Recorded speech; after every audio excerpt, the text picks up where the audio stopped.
Hello, everyone, and welcome to Soul Stained Ink. My name is Beth, and I am here with more recommendations for HallowTween, which is the middle grade readathon. I get to co host with Lee and Storm. This is Storm's baby, but she brought Lee and I along this year, and we have a bingo board. So we're on number 2, Monster Mash. If you want to see my recommendations for retro reads, they're on yesterday's. Monster Mash is a book that includes a monster. So we're going to start off with one that is in retro reads from yesterday. So I'm not going to read you the back, but this is the Dracula murders. And a main inciting incident involves a guy calling himself Nosferatu. That does, in fact, as I said, work with Retro Spooky because it came out in 1980. Next, I've got Goosebumps Slappy World, The Revenge of the Invisible Boy by R.L. Stine. Now, I could have put Goosebumps in the Retro Reads video, and I didn't, but that is because they are still coming out with revamped, redone, and new stories. So I'm going to go ahead and just say pretty much anything by R.L. Stine will work for these prompts. Okay, so this one says, Magic Club is supposed to be fun for Frankie Miller and his friends, but that pest, Ari Goodwin, is always ruining everyone's tricks. After a really embarrassing fail, Frankie wants revenge. When the legendary magician Mystical Marvin comes to town to perform his daring stunts, Frankie sees an opportunity to get even with Ari. There's only one problem. Everything goes wrong. Can Frankie and his friends make things right, or will the opportunity disappear forever?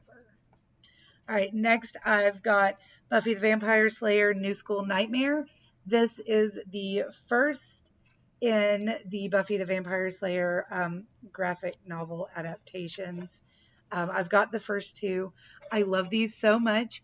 And obviously, she deals with vampires and monsters and everything else. So this definitely goes into the Monster Mash category. And if you're looking for something that's a fairly quick read but will get you through that category, that'll be a great one.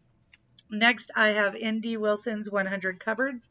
This is a trilogy, and within the trilogy, we meet several different kinds of creatures. It says 12-year-old Henry York is going to sleep one night when he hears a bump on the attic wall above his head. It's an unfamiliar house. Henry is staying with his aunt, uncle, and 3 cousins, so he tries to ignore it. But the next night, he wakes up with bits of plaster in his hair. 2 knobs have broken through the wall, and one of them is slowly turning. Henry scrapes the plaster off the wall and discovers doors, 99 cupboards of all different sizes and shapes. Through one, he can hear the sound of falling rain. Through another, he sees a glowing room with a man strolling back and forth. Henry and his cousin Henrietta soon understand that these are not just cupboards. They are, in fact, portals to other worlds. So this is a fantasy adventure. If you are not one that really likes spooky, scary skeletons for Halloween, but you want something that kind of gives you that vibe, the 100 Covers trilogy is going to be great for you. Next, I have What the Dickens, the story of a rogue tooth fairy. Now, this is by somebody McGuire, but I'm trying to find their first name because it does not, it doesn't have it on the front page. What are you doing to me? Library of Congress. Come on, Gregory Maguire. There we go. The page was just stuck. All right, and this says, on the darkest night, amidst a terrifying storm, Dinah's parents go missing. While anxious Dinah and her brother and sister worry and huddle for warmth, their cousin Gage tells them an unlikely story about tooth fairies, known as skibbereen, who are living in warring colonies right in the neighborhood. According to Gage, the skibbereen put these teeth to good use, and Gage has met them. Dinah is skeptical, but as the story unfolds, the storm rages on, and she begins to believe. By turns touching and comic, What the Dickens is decidedly imaginative journey into myth that could only have been penned by the premier interpreter of the fairy tale world, Gregory Maguire. There are some jump scares, but again, this is less spooky. So if you're looking for a monster story that's not as dense as Frankenstein or as scary as some of the others, this would be a great one for you to pick up. Next, I have Spirit Animals. This one is book 2, Hunted, because it's the only one I could find on my shelf. This one is by Maggie Stiefvater. And it says, in the world of Erdis, only a rare few are able to summon a spirit animal in the way that Connor, Abeke, Malin, and Roland have.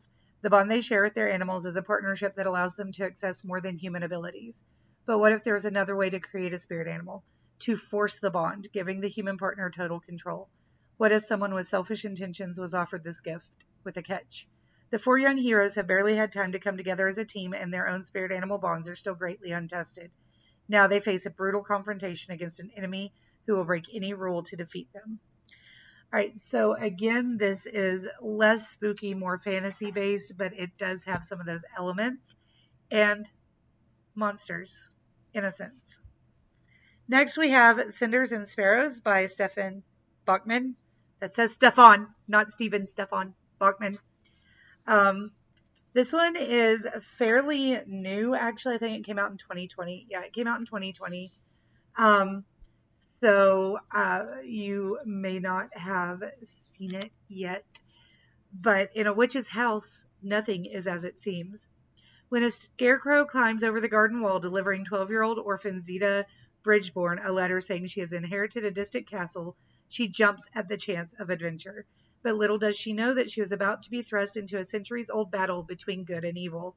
Blackbird Castle was once a home to a powerful dynasty of witches, all of them now dead under mysterious circumstances. All of them but Zita. And Zita, unfortunately, doesn't know the first thing about being a witch.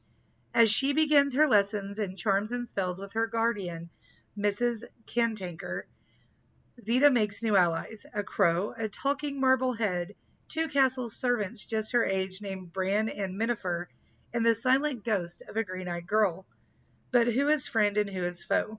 Zita must race to untangle her past and find the magic to save the home she's always hoped for, because whatever claimed the souls of her family is now after her.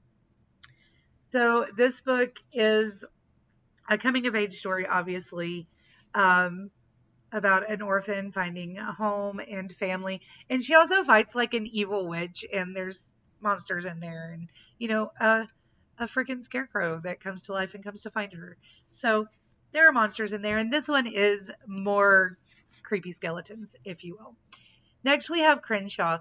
Now, this is by Catherine Applegate, and I debated whether or not to put this in any of my recommendations videos, not because it's not good. I love this book, but because Crenshaw, I mean, he's monstrously large, but it's not, I don't know. If you've read it, you'll understand what I'm trying to say and can't put into words. And if you haven't read it, read it. You'll figure it out.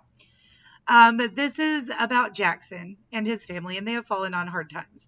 There's no more money for rent, no money for food either.